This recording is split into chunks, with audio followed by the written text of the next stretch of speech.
حبايب قلبي، كتاكيت اولى اعدادي، عاملين ايه يا ابطال؟ يا رب دايما تكونوا بخير. باذن الله النهارده بقى عايزك تشد حيلك كده معايا في السنه دي باذن الله عشان نطلع احسن ما عندك. ويلا بينا وما اطولش عليك، صلى على حبيبك النبي ويلا بينا. يلا بينا يلا بينا ويلا بينا يا حبيب قلبي. احنا هنتكلم باذن الله درسنا النهارده عن القاره الافريقيه، والقاره الافريقيه هنعرف من خلالها حبه حاجات. اول حاجه يعني ايه موقع، وانت كنت خدت في المرحله الابتدائيه موقع جغرافي وموقع فلكي، وهنتكلم والله على حبه حاجات النهارده، حاجه اسمها كشوف جغرافيه باذن الله تبقى سهله وبسيطه في حصه النهارده. والله يا مستر احنا عايز اشوف بس كده او اعرف حبه اساسيات لازم اعرفها في بدايه درسنا. احنا بنتكلم عن الكره الارضيه. انت عارف يا حبيب قلبي ان الكره الارضيه هم 7 قارات، والسبع قارات دول متقسمين لا اما 3 قديم لا اما 4 جديد. مين هم ال3 القديم؟ والله يا مستر هي اسيا وافريقيا واوروبا. طب ايه هم ال4 الجداد؟ والله اول حاجه امريكا الشماليه وامريكا الجنوبيه واستراليا وانتاركتيكا اللي بنسميها القاره القطبيه الجنوبيه. طبعا اللي انا عايز يا مستر اعرفه ايه؟ ان قاره افريقيا هي من قارات العالم القديم. طب ايه هو يا مستر قارات العالم القديم؟ قلت لك اسيا افريقيا اوروبا، وافريقيا من قارات العالم القديم، فده بنسميه الموقع الجغرافي. يعني ايه بقى موقع جغرافي؟ انت حافظه، بنقول هو موقع المكان بالنسبه لليابس والماء. فبقول لك درست في السنين السابقه ان اليابس يتكون من 7 قارات اللي هم قارات العالم سواء قديم او قارات العالم الجديد. طب ايه هم قارات العالم القديم؟ اسيا افريقيا اوروبا، يبقى دول 3 قديم. طب 4 جديد امريكا الشماليه امريكا الجنوبيه استراليا والقاره القطبيه الجنوبيه بنسميها انتاركتيكا. فبقول لك اي ان قاراتنا الافريقيه هي من احد قارات العالم القديم، وفيها وطننا الحبيب اللي هي دوله مصر جزءا منها. طب مساحه قاره افريقيا، قارة أفريقيا المساحة بتاعتها يعني الموقع الجغرافي بتاعها يتمثل في كام في المية؟ بقول لك أفريقيا هي تاني أكبر قارات العالم من حيث المساحة بعد قارة آسيا، يبقى آسيا المرتبة الأولى افريقيا المرتبه الثانيه. حاجه صعبه لحد الان. يبقى قاره افريقيا هي ثاني اكبر قارات العالم بعد قاره اسيا. طب انا عايز يا مستر اعرفهم بالترتيب. والله يا مستر اول قاره اسمها قاره اسيا دي المرتبه الاولى. 2 يبقى القاره الافريقيه. 3 امريكا الشماليه. 4 امريكا الجنوبيه. 5 القاره القطبيه الجنوبيه اللي بنسميها انتاركتيكا. 6 القاره الاوروبيه. 7 واخر قارات واصغر القارات هي قاره استراليا. يبقى اكبر قاره هي قاره اسيا. المرتبه الثانيه هي قاره افريقيا، يبقى افريقيا هي المرتبه الثانيه. فبقول لك تبلغ مساحه قاره افريقيا اي 30 مليون كيلومتر مربع، بذلك تتمثل في 20% من مساحه الكره الارضيه. يبقى لو الكره الارضيه كلها 100%، قاره افريقيا بتاخد كام المية؟ بتاخد يا مستر 20%. يبقى قاره افريقيا هي 20% من مساحه الكره الارضيه اي من مساحه اليابس. فبقول لك اي خمس يعني 1/5 مساحه يابس الكره الارضيه. يبقى 20% اللي هي قاره افريقيا من مساحه اليابس او من مساحه قارات العالم، اي 1/5 يعني خمس قاره افريقيا من مساحه اليابس طبعا من قارات العالم سواء قديم او جديد. ما المقصود بالموقع الفلكي؟ ما المقصود بالموقع الجغرافي؟ ومن ضمن الاسئله المهمه جدا ودايما بتيجي عليها تعريفات. الموقع الجغرافي والله يا مستر هو موقع المكان بالنسبه لليابس والماء. اليابس دي اللي هي لا اما دول لا اما قارات. طب الماء لا اما بحار لا اما محيطات لا اما انهار.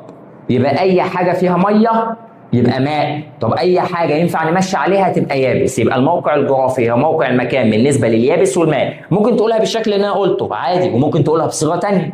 هي موقع المكان بالنسبه للاماكن الاخرى مثل بحار محيطات يبقى دي ماء. طب قارات دول يبقى دي يابس. طب ايه هو الموقع الفلكي؟ هو موقع المكان بس بالنسبه لخطوط الطول ودوائر اسمها دوائر العرض. خطوط الطول انت عارف ان هي خطوط رأسيه.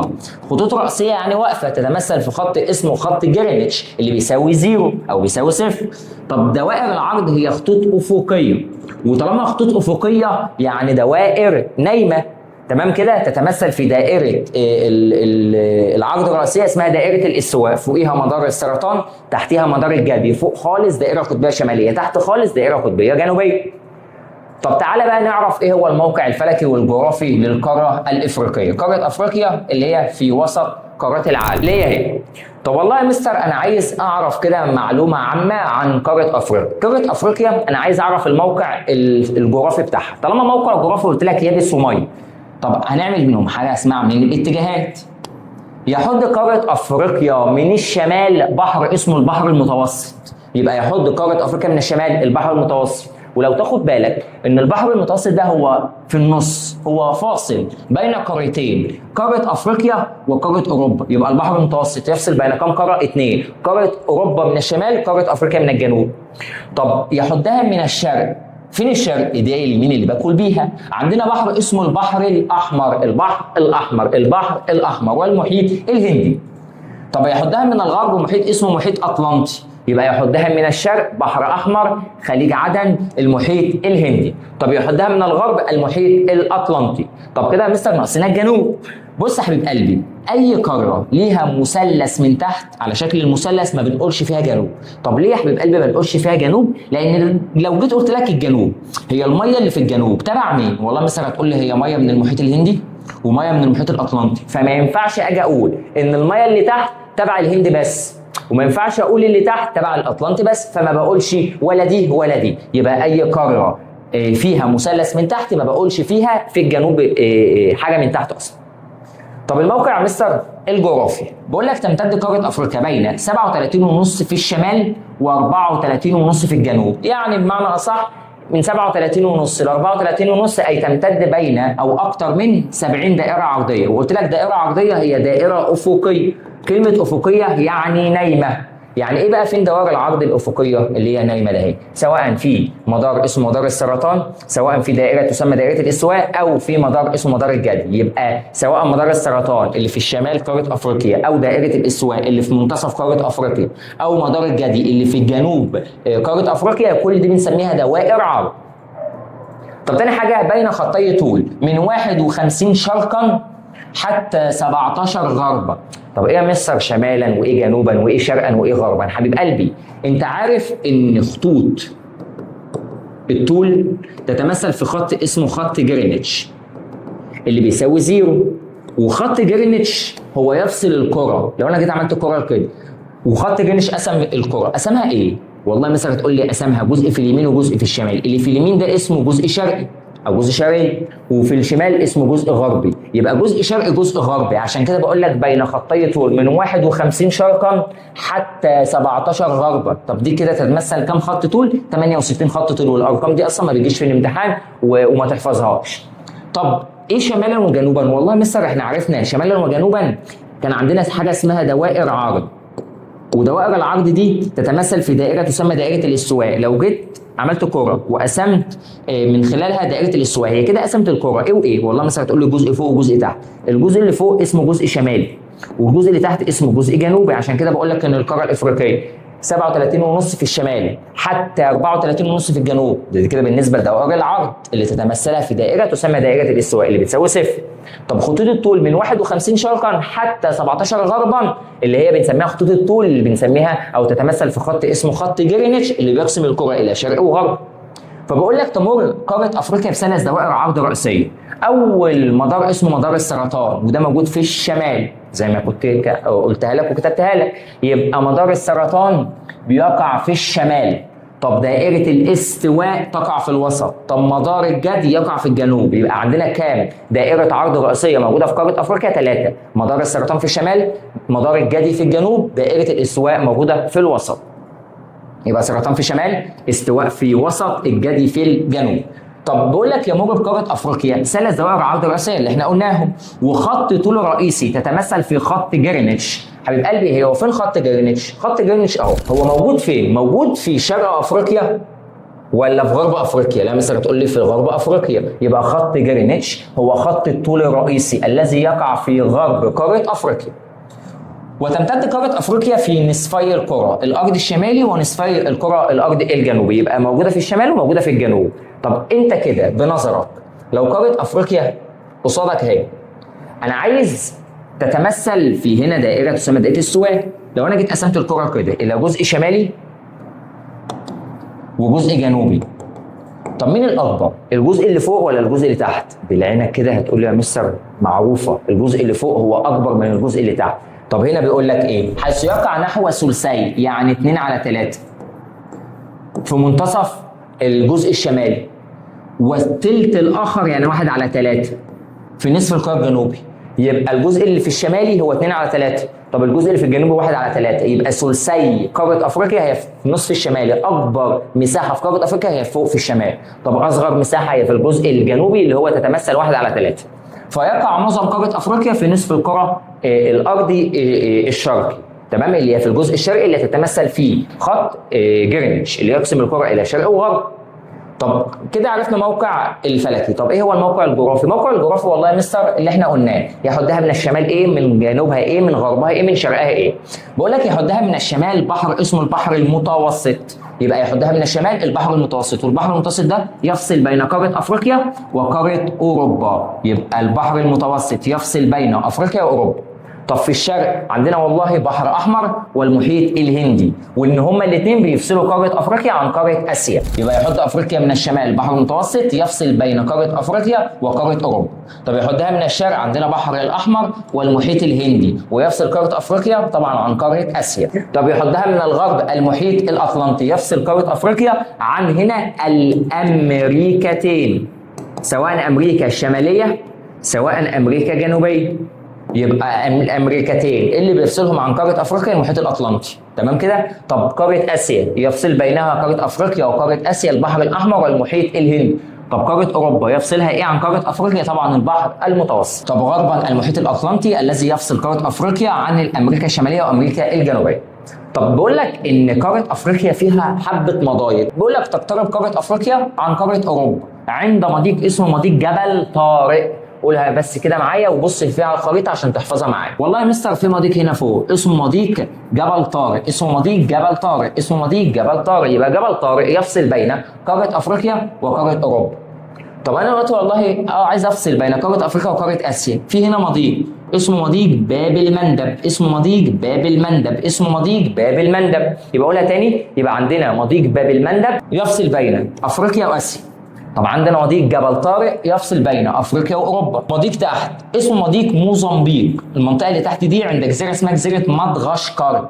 يبقى المضيق اللي تحت خالص على الجزء الشرقي بتاعك في الجنوب اسمه مضيق موزمبيق.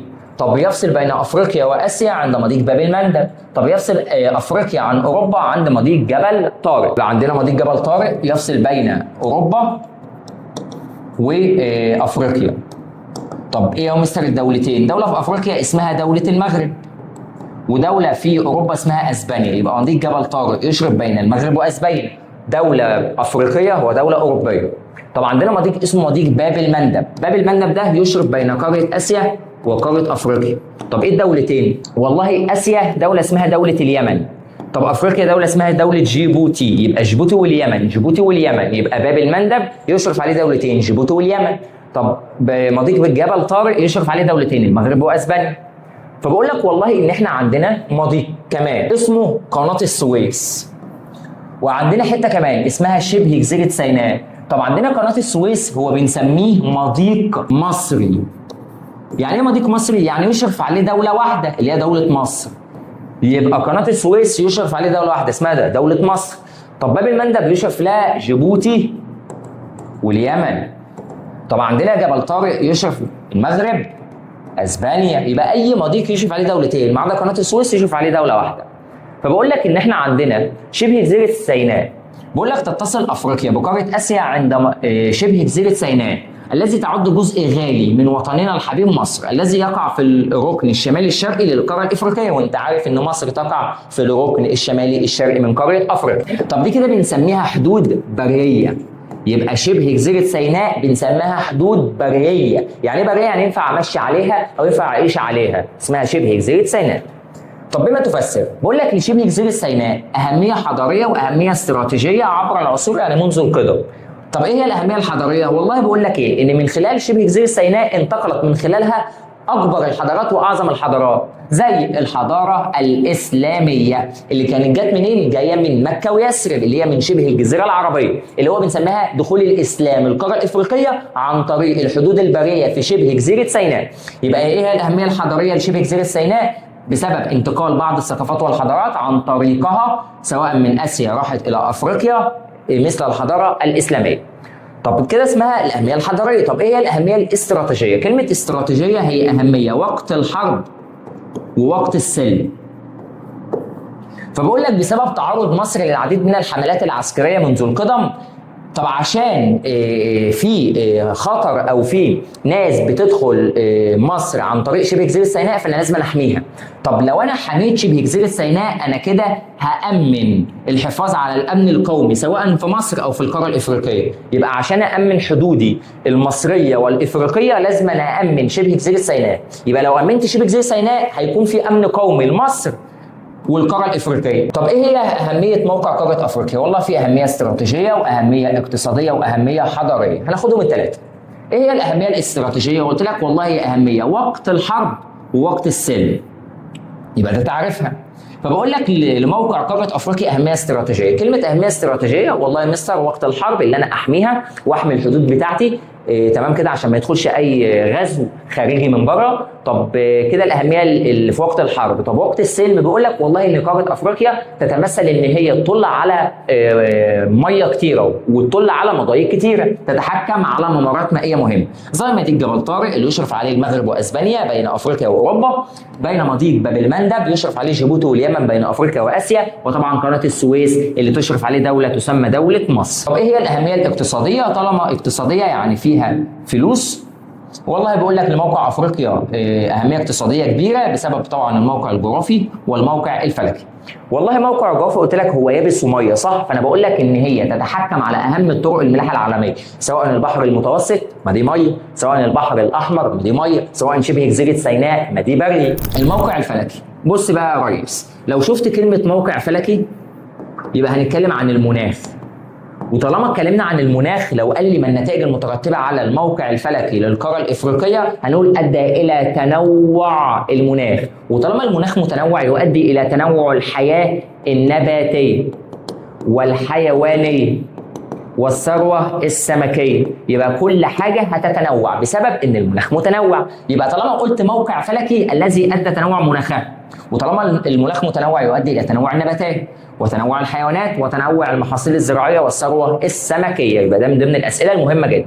طب ايه هي الاهميه الحضاريه؟ يعني ايه يا مستر حضاره؟ الحضاره والله هو اي حاجه الانسان بيعملها سواء كانت ماديه يعني حاجه ملموسه او معنويه بفكر فيها، بمعنى هي مجموع الانتاج الثقافي مثل العادات والتقاليد. هل العادات والتقاليد دي هل انت ملموسه انت بتلمسها؟ يعني لا يا مستر قال لي انا بفكر فيها، حاجات احنا بنعملها او متوارثينها من اجدادنا وابائنا من زمان جدا فاحنا بنعملها.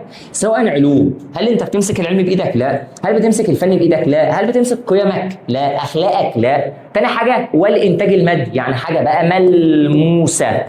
ايه الحاجه اللي ملموسه اللي ممكن اعملها؟ اول حاجه يا مستر ابني قلعه، تاني حاجه اعمل مبنى، اعمل قصر، تمام كده. وهو ما يميز الحضاره مثلا المصريه عن الحضاره الاغريقيه، الحضاره المصريه عن الحضاره الاسيويه، الحضاره المصريه عن الحضاره الهنديه، الحضاره السوريه مثلا اللي هي بلاد فينيقيا عن الحضاره العراقيه. يبقى كل حضاره ليها عاداتها، ليها تقاليدها، ليها المباني بتاعتها، ليها القصور بتاعها، ليها علومها، ليها فنونها، ليها قيمها واخلاقها. يبقى ده بنسميه ما المقصود بالحضاره. يبقى هي الحضاره هو مجموع الانتاج الثقافي، اي حاجه الانسان بيعملها سواء كانت معنويه، حاجه انا مش ملموسه او حاجه ما احسهاش بايدي زي عاداتنا تقاليدنا علومنا فنوننا قيمنا اخلاقنا. طب ايه هي الحاجات الانتاج المادي او الحاجه الملموسه او المحسوسه؟ زي حاجه زي القلاع، زي المباني، زي الحصون، المعابد، الجدران، كل الحاجات دي انا بمسكها بايدي.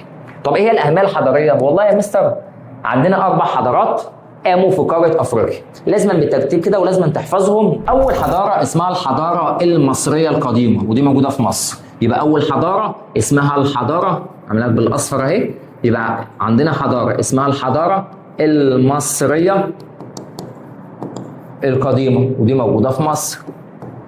طب تاني حضاره اسمها حضاره كوش، اسمها حضاره كوش ودي موجوده في السودان.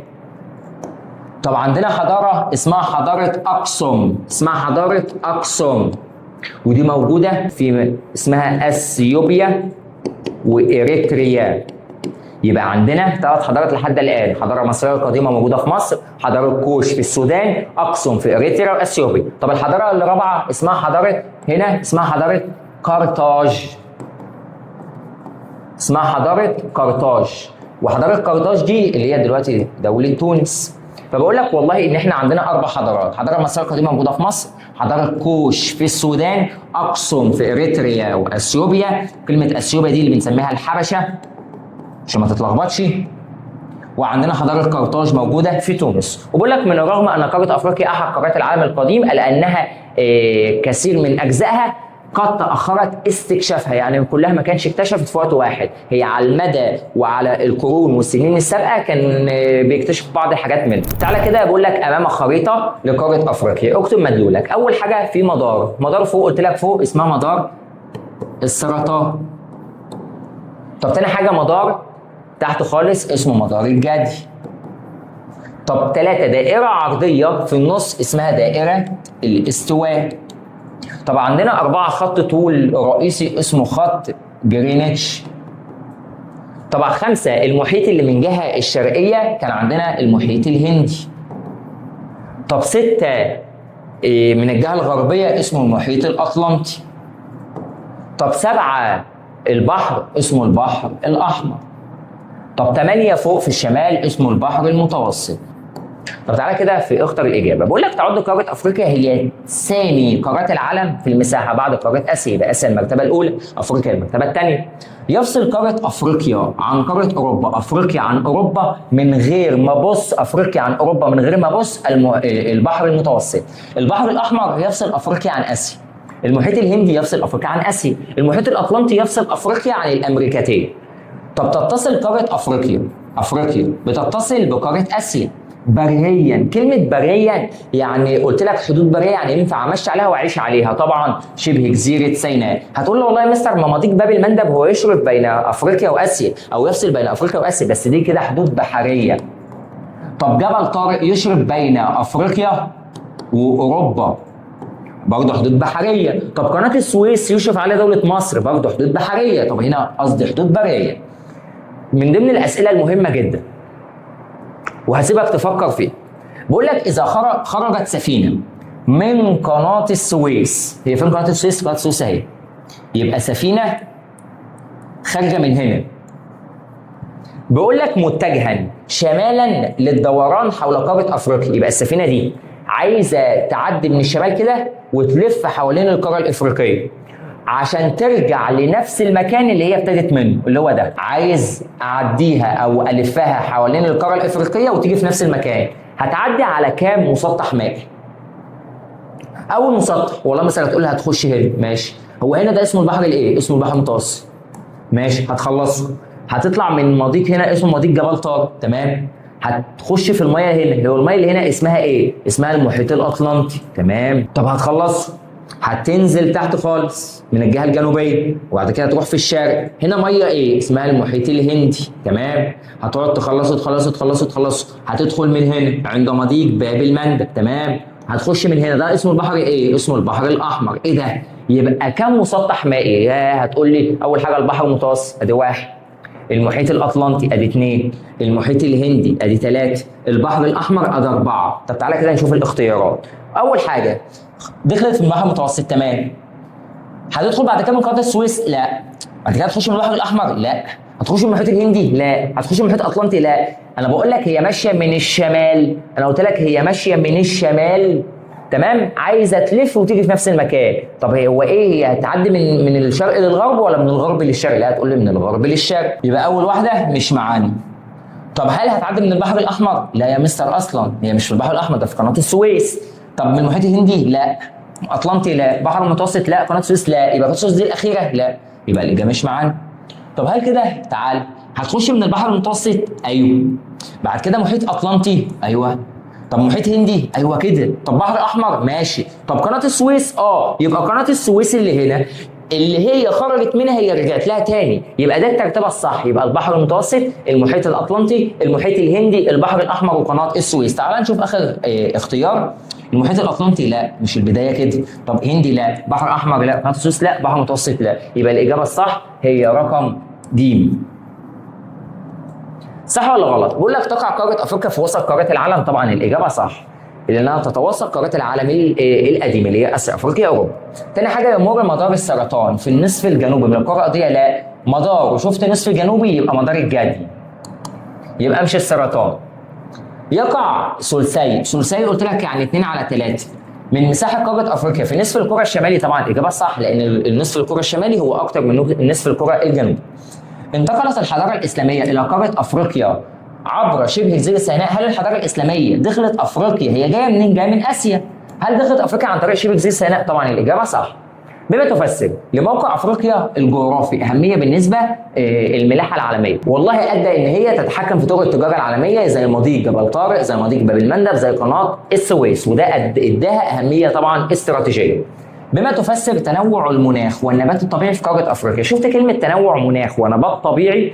والله بسبب طبعا الموقع الفلكي للقاره الافريقيه، لان شفت كلمه موقع فلكي، النتائج المترتبه على ادى الى تنوع النبات والمناخ والثروه الحيوانيه. اديني دليل. كانت افريقيا موطنا للعديد من الحضارات القديمه. يا ده عندنا 4 حضارات. اول حضاره اسمها الحضاره المصريه القديمه، توجد في مصر. حضاره كوش في السودان، اقصم في اريتريا واثيوبيا. طب حضاره قرطاج موجوده في تونس.